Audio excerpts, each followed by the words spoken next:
Hello दोस्तों, हमारे channel पर आपका स्वागत है। कहानी शुरू करने से पहले कृपया हमारे चैनल को सब्सक्राइब कर लें और हाँ, बेल आइकन दबाना ना भूलें, क्योंकि हम लाते रहेंगे आपके लिए हर बार ऐसी ही नई मज़ेदार इंटरेस्टिंग कहानियाँ। तो चलिए कहानी शुरू करते हैं।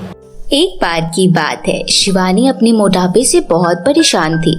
वह अपने मोटापे को कम करना चाहती थी, परंतु वह अपने खाने पर कंट्रोल नहीं कर पाती थी। एक दिन शिवानी अपने वजन को कम करने के लिए योगा क्लास ज्वाइन कर लेती है। योगा क्लास में जाकर शिवानी अपने टीचर के कहे अनुसार एक्सरसाइज करने लगती है, लेकिन अपने ज्यादा मोटापे के कारण वह एक्सरसाइज को सही तरीके से नहीं कर पाती। तभी शिवानी की टीचर शिवानी को गाइड करती है। शिवानी, पहले तुम अपने हाथों को ऊपर करो और धीरे धीरे पीछे की ओर झुको। अपने हाथों को पीछे की ओर झुकाते हुए जमीन को टच करो। टीचर, यह मुझसे नहीं होगा, आप मेरी हेल्प कीजिए ना। शिवानी, पहले तुम अपने आप ट्राई करो, अगर तुम नहीं कर पाओगी तो फिर मैं तुम्हारी मदद करूंगी। शिवानी टीचर के कहने से जैसे ही एक्सरसाइज करने लगती है, वह पीछे की ओर झुकने लगती है तो तुरंत गिर जाती है। टीचर शिवानी को उठाती है। टीचर, यह मुझसे नहीं होगा, मैंने तो आपसे पहले ही कहा था। कोई बात नहीं शिवानी, अब की बार मैं तुम्हारी मदद करूंगी। टीचर जैसे ही शिवानी को पकड़कर एक्सरसाइज कराने लगती है, टीचर का बैलेंस बिगड़ जाता है, जिस कारण शिवानी टीचर के ऊपर गिर जाती है और टीचर को चोट लग जाती है। चोट लगते ही टीचर शिवानी से कहती है, ना बाबा ना, शिवानी मैं तुम्हें नहीं सिखा सकती। अब दोबारा मैं तुम्हारे वजन को सहन नहीं कर सकती। तुम अपने वजन को कम करने के लिए कोई और दूसरा तरीका अपनाओ। टीचर के इतना कहते ही शिवानी अपने घर चली जाती है और अपनी माँ को सारी बात बताती है।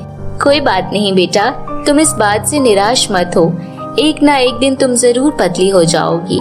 शिवानी की माँ शिवानी को सांत्वना देती है और इस बात को भूलने के लिए कहती है। अगले दिन शिवानी कॉलेज पढ़ने के लिए जाती है। कॉलेज में पहुँचते ही कुछ लड़के शिवानी को चिढ़ाने लगते हैं और कहते हैं, अरे शिवानी आंटी, इतने आलू मत खाया करो, नहीं तो एक दिन बॉल बन जाओगी और फिर तुम्हें चलने की भी जरूरत नहीं पड़ेगी। तभी यह बात शिवानी के क्लास की एक लड़की सुन लेती है और वह उन लड़कों के पास जाकर कहती है, ए लड़के, तूने कभी अपने आप को देखा है? अपनी शक्ल देखी है तूने? चूसे हुए आम की गुठली की तरह लग रहा है। पहले अपनी शक्ल सुधार ले और बॉडी बना ले। चल निकल यहाँ से पागल लड़का। प्रिया की बातें सुनकर वह सभी वहाँ से चले जाते हैं और शिवानी प्रिया से कहती है, प्रिया तुम्हारा धन्यवाद, तुमने तो बहुत अच्छे से धमका दिया उन लड़कों को। शिवानी, अगर तुम हर किसी की सुनती रहोगी तो सभी लोग तुम्हारा मजाक उड़ाएंगे। तुम इसे अपनी कमजोरी मत समझा करो, बल्कि डटकर मुकाबला किया करो। इतना कहकर दोनों कॉलेज में पढ़कर अपने अपने घर चले जाते हैं। शिवानी घर जाकर टेंशन लेने लगती है। तभी उसकी माँ शिवानी से उसके बारे में पूछने लगती है। क्या हुआ शिवानी बेटा, आज तुम बहुत टेंशन में लग रही हो, कॉलेज में कुछ बात हो गई है क्या? माँ, मुझे कल से कॉलेज नहीं जाना, क्योंकि आज कॉलेज में मुझे सभी लड़के मेरे मोटापे को लेकर चिढ़ा रहे थे। तभी एक लड़की ने उन्हें डांट कर भगा दिया। आज तो उस लड़की ने मुझे बचा लिया, परंतु रोज रोज मेरी मदद कौन करेगा और मैं कितने लोगों का मुंह बंद करवाऊंगी? इसमें गलती तो मेरी ही है ना माँ, मेरा मोटापा जो इतना बड़ा हुआ है। शिवानी, तुम इस बात को नजरअंदाज कर दिया करो।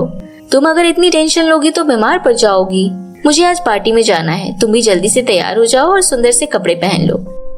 माँ के कहने से शिवानी तैयार हो जाती है और अपनी माँ से कहती है, माँ देखो ना, मैंने इतनी अच्छी ड्रेस पहनी है, परंतु इस कद्दू जैसे पेट ने मेरा पूरा लुक खराब कर दिया। शिवानी, तुम बहुत सुंदर लग रही हो, और रही बात तुम्हारे इस पेट की, तो वह जरा सा ही मोटा है, इससे कुछ नहीं होगा। मेरी बेटी को मेरी ही नजर न लग जाए। चलो आज जल्दी से चलते हैं, नहीं तो लेट हो जाएंगे। शिवानी और उसकी माँ पार्टी में जाते हैं और खाना खाते हैं। खाना खाने के बाद शिवानी कुछ लड़कियों को डांस करते हुए देखती है और अपनी माँ से कहती है, माँ देखो ना, ये लड़कियाँ पतली होने की वजह से कितना अच्छा डांस कर रही हैं। माँ, जब मैं भी पतली हो जाऊंगी तो मैं भी डांस करूंगी। अरे शिवानी बेटा, किसने कहा कि सिर्फ पतले लोगों पर ये डांस अच्छा लगता है? अगर तुम भी करोगी तो भी वह डांस बहुत अच्छा लगेगा। जाओ तुम भी मुझे डांस करके दिखाओ, मुझे तुम्हारा डांस देखना है। माँ के कहने से शिवानी डांस करने लगती है। तभी पार्टी में कुछ लड़के लड़कियां उसका मजाक उड़ाने लगते हैं। देखो देखो, मोटी भी डांस कर रही है, इसके डांस करने से ऐसा लग रहा है कि भूकंप आ रहा हो। सभी लड़के उसकी ओर देखते हैं और कहते हैं, अरे इसकी कमर तो देखो, ऐसा लग रहा है कि जैसे सिलेंडर घूम रहा हो।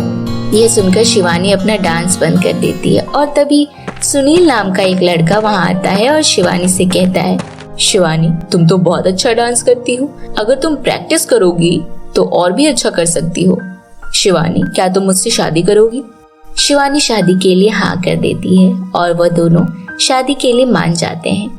परंतु जब सुनील की माँ शिवानी को देखने आती है तो वह शिवानी को देखते ही कहती है, अरे सुनील, ये तो मुझे किस मुंह टीके कर ले आया है। चल यहाँ से, मुझे ये शादी मंजूर नहीं। सुनील की माँ के मना करने के कारण यह शादी नहीं हो पाती, परंतु फिर भी सुनील और शिवानी किसी न किसी बहाने बाहर मिल लिया करते। एक दिन शिवानी शॉपिंग करने के लिए जंगल की ओर से जा रही होती है। तभी शिवानी देखती है एक हिरन घायल पड़ा होता है, तो शिवानी हिरन के पास जाती है और उसकी पट्टी कर देती है और उसे पानी पिला देती है। पानी पीते ही हिरन एक परी के रूप में बदल जाता है। शिवानी, तुमने मेरी मदद करके आज मेरी जान बचाई है। मैं तुम्हें इसके बदले यह जादुई नेकलेस देना चाहती हूँ, जिसे पहनते ही तुम सुंदर और बिल्कुल पतली हो जाओगी। शिवानी उस नेकलेस को ले लेती है और परी से कहती है, परी जी, आपका बहुत बहुत धन्यवाद। मैं अपने इस मोटापे से बहुत परेशान थी।